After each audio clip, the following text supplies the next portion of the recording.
Alex, great to see you, buddy. See you, As you know, here we are at the Practical Shooting Show here at West Point in Exeter. As part of the team, how are you finding it so far today, mate? I've found it to be really good. I've met some very interesting people, and of course with this type of show, obviously it's all practical based, so you get a really good representation of our discipline. Now, obviously, knowing you as a shooter, you shoot in many disciplines, Alex, which is quite good. So I think if we I know, one of the things which is very understated about is black powder. Now tell me, because you've got a real fascination for historical and black powder, where did that come from? Well, I've always had a thing for I like old guns. It's something really interesting about seeing how we've evolved, how the firearms have evolved over the past few hundred years. You look at something like, say, I don't know, an old Enfield musket, and you think, damn, 3 shots in a minute was considered rapid fire. And nowadays it's like, I've got my shotgun, I've got, something like Helga, I've got my 25 round drum magazine, this is going in less than half a minute. It's just amazing how we've sort of evolved, and I find that aspect of it really interesting. How I actually started shooting it was going back to when I very first started shooting. Originally I started with 10 metre air pistol, like proper Olympic discipline. I sort of moved on from there, and I just sort of got thinking I actually quite fancy doing it again. But air pistols, it's not the same. Once you go to actual guns, it's like, it's not really, So I think that's the thing. You need that fix, don't you? And you definitely get that with black powder. It's pretty much the exact same thing, except it's done over a much longer time. Generally speaking, I shoot black powder pistol, the precision events. Generally speaking, what we'll do is it's 13 shots in half an hour with top 10 to score. Obviously that sounds very slow paced, but you've got to bear in mind that you imagine you're effectively you're building each round. So imagine sort of like, I don't know, shooting a rifle, like say an F-class rifle, taking that one case and running to the reloading bench, pouring the powder and doing everything, and then taking that one round back and just doing that 13 times. It's going to take its time. I think again, it's another discipline, though, isn't it? Where you could rush and get it wrong. You could break your routine. You can if you snap the shot, you'll suddenly find one of your rounds will go off in the wrong direction. And so it is, and it's imperative. As everything, you train, you practice, and you drill, and it's using exactly the same skills. It's the old phraseology: same meat but different gravy. Oh, absolutely, yeah. It's repetition's key. I mean, accuracy is maintained through just doing the same thing over and over and over again. People tend to get precision and accuracy mixed up. A precise shot is one that's in the 10. An accurate shot is one that you can consistently perform. And that's what you need. You need to be consistent. That I think anybody listening and watching this will totally understand and agree with you. Now, the other fascination you have is very much the historical guns. So tell me about where did that come from? Well, historical, so I like the muzzle loaders. I also have fascination for the Lee Enfield rifle. Main reason being my granddad was in the Royal Engineers, and sort of growing up, it's something he's sort of told me about. He's the one that got me into shooting. Started off, we've got an absolutely knackered old BSA break barrel. I think belonged to my granddad's granddad, so it's really going back a bit. But he's the one that got me into it, and he just sort of said, I used to use a Lee Enfield. And I ended up buying one, and he's like, oh, you really won't regret it, it's awesome. And well, he's right, pretty much. So which one have you got, which mark? I've got a number 4 Mark 1 Star, made by Savage from America. Trace the history of it, it was made in 1942, come over to England to be proofed, and was shipped out to Africa and actually used in the campaigns out there. It was then come back and rebarreled and sold by Fulton's in Bisley.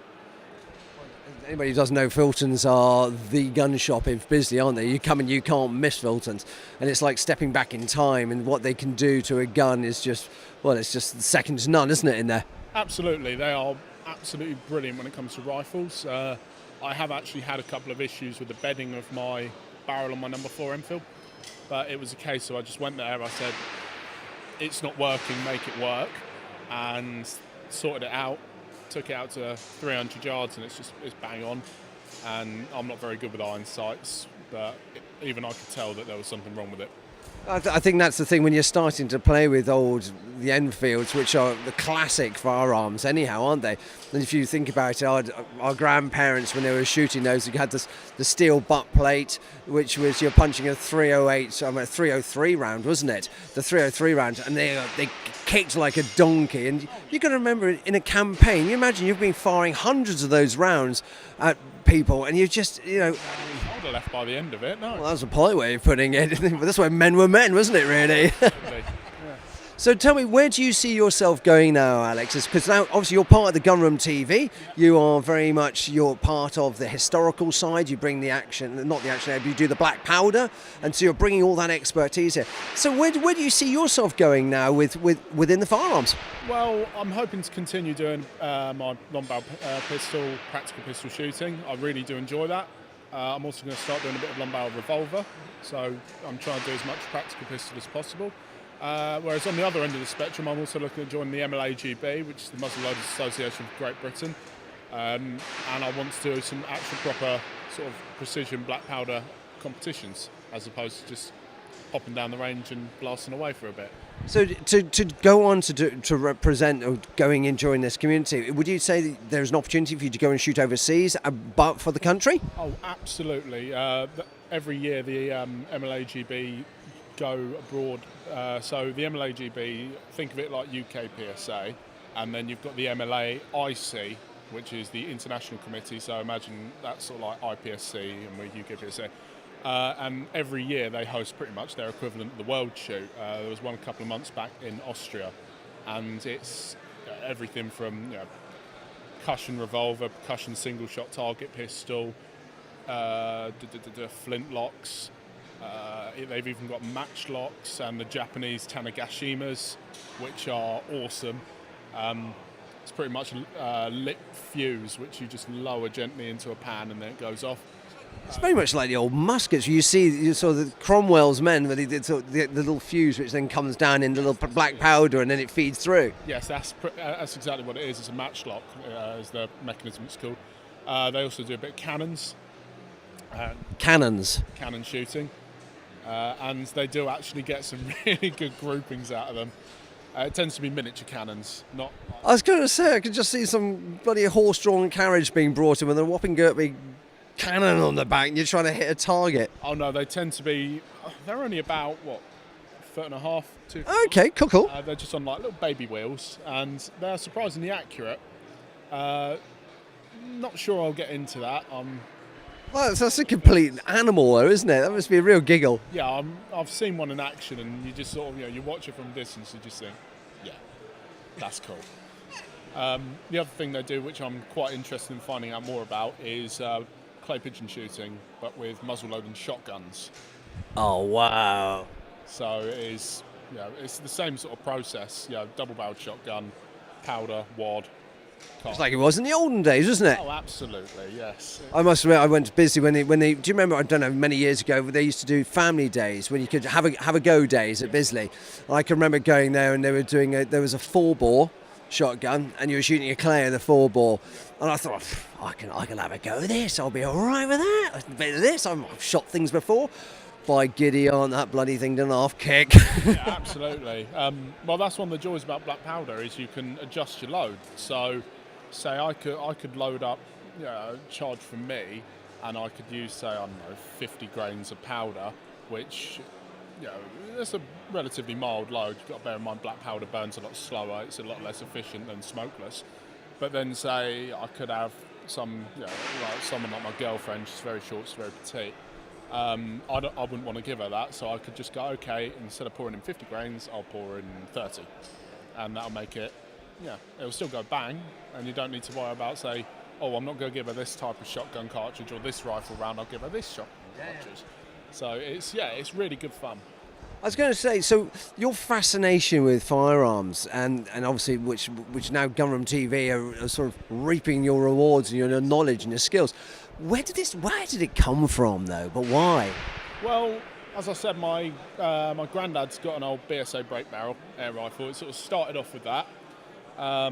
Sort of did a bit of just sort of plinking in the garden over the years, and then I ended up joining the Army Cadet Force back in about 10 years ago now. Did that for a few years, and sort of you get quite a lot of time on firearms. You start off, generally speaking, with the number 8, which is it's a single shot 22 rimfire conversion of the Lee Enfield, and then you sort of work your way up and you get the L98, which is a semi-automatic only version of the SA80. But again, that's a good way of training, isn't it? You start them young and nice and gently, and then you build them up because their confidence gets stronger.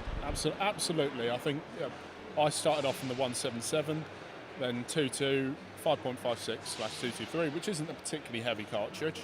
It's quite lightweight. And since then, sort of jump up, you've got your 308, 303 British, 7.5 Swiss. I mean, I've now shot everything up to a 50 BMG. And it's all about the progression. I wouldn't give someone who's never shot a gun before, here's a Barrett, have fun, because they're not going to enjoy it.